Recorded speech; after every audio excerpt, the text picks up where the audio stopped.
It started with a simple question: why don't you try yoga? My mom said to me.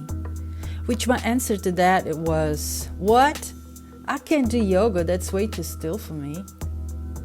Little did I knew that she had planted the most powerful seed in my mind. I was working as an air hostess and growing a lot of boredom in the ways I used to work out. So one day I came across to the Have a Yoga Body title displaying in my YouTube search for ideas to work out. I clicked on a video and it clicked, not in my body, but in my soul. I leapfrogged into the movements of a YouTube guided yoga class, and damn, it was difficult, it was hard, and it was not as graceful as it looks in the picture. But at the end of it, I felt something I never experienced before. At least in such a conscious level. I felt relief. I could not put into words at that time what was that feeling, but one thing that I was very acquainted with, it was this way of being, a persona in a constant anxiety within all areas of my life. Honestly, back then, I didn't even knew that was not normal or that was the so-called general anxiety.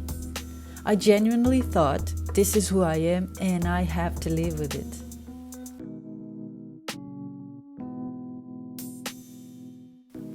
I have to live with this massive struggle. So upon this new finding of relief, I started to do yoga workout more often.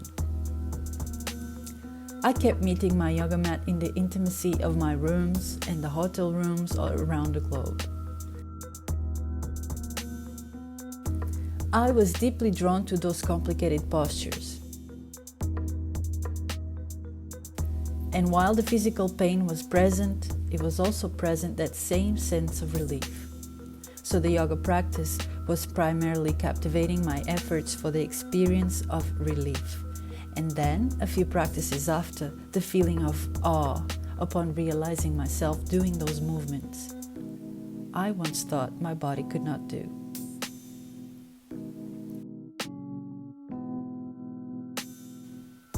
Little did I knew that these tiny accomplishments were gaining terrain in a vast land of limiting beliefs. So honestly, I would step into the mat with the intention of movement, challenge and relief. I was not going into the practice with the awareness of body, breathing, thought, emotion or feeling. I didn't even knew what those were experientially. I knew about them in theory, but I was surely not aware of this in my body.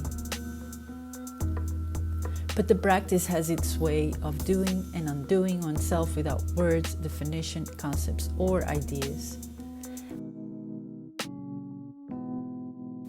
As I kept going, I was little by little growing self-aware, aware of my own body. I was noticing more often sensations in my body alongside the moods I was entangled with. I didn't question straight away, who the fuck am I after all? But the yoga practice sure kept pushing me into the awareness of how I was feeling.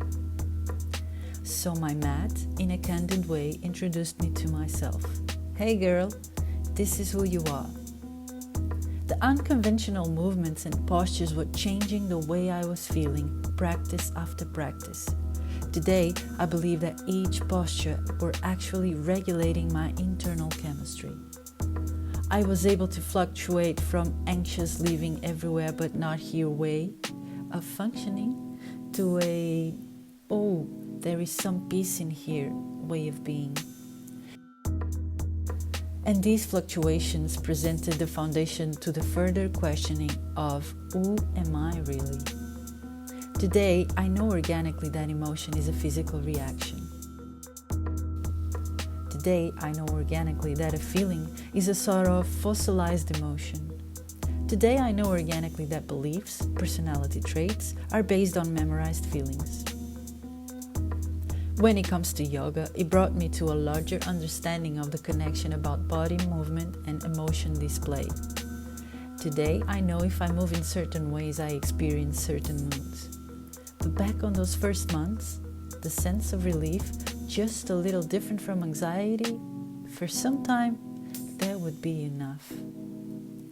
With that physical drive of what else can I do that I think I can do, I was building self-discipline. The self-discipline paved the way out of lethargy and the feeling of being stuck. This self-discipline brought me to the mat day after day, tired, rested, depressed, euphoric, motivated or not motivated, sunny or rainy. I just kept checking in my mat with the reassurance that at the end of the circus, I would feel that sense of relief and accomplishment. I was stepping into the mat mostly for the physical sensation. But the practice itself, it was working on another level. It seems that it was wearing off the veil between me and my thoughts, which back then was very thick, to the point that I could not even knew the difference between reality and thoughts. Today I understand that reality is a difficult term to grasp, and that is because it's not an absolute thing. But in my way of understanding, reality relies outside of any meaning we give to anything in life.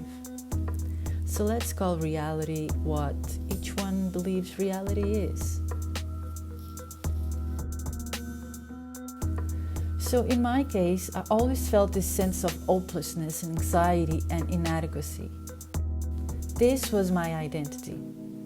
What I believed to be real and fixed cannot be changed. So I assumed that who I am is this pool of discomfort. This was my identity. I conceived this way of feeling like a life sentence.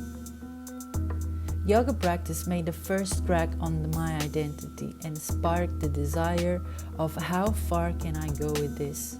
The devotion to it was broadening my back then very short ability to focus. On a looking back, I can sort of observe my personality, the feelings, thoughts, emotions, and the intention behind why I was looking for the yoga practice, and they were not as close as to the how it was changing me. The repetitive attempts to focus on a given posture kept scrubbing the walls between thoughts, emotions, and the awareness of these thoughts and emotions.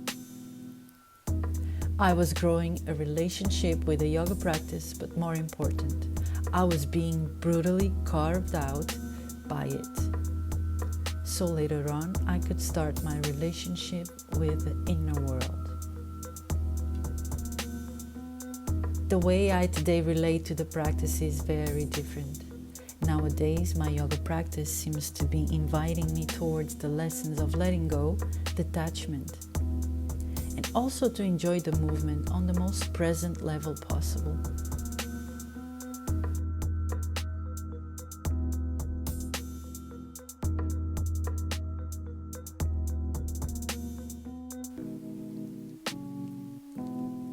Everything is always changing. Day after day, year after year, the intention behind the practice kept changing too, and so as the person behind the intention.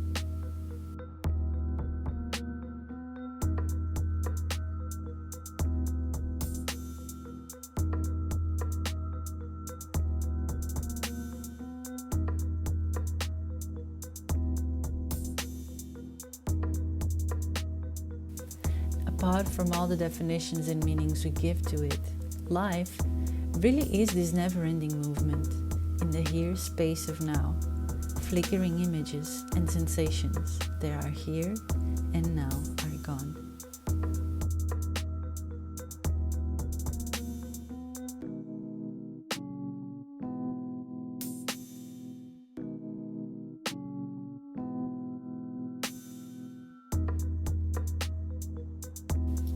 If you enjoyed this video, don't forget to give it a thumbs up and to subscribe.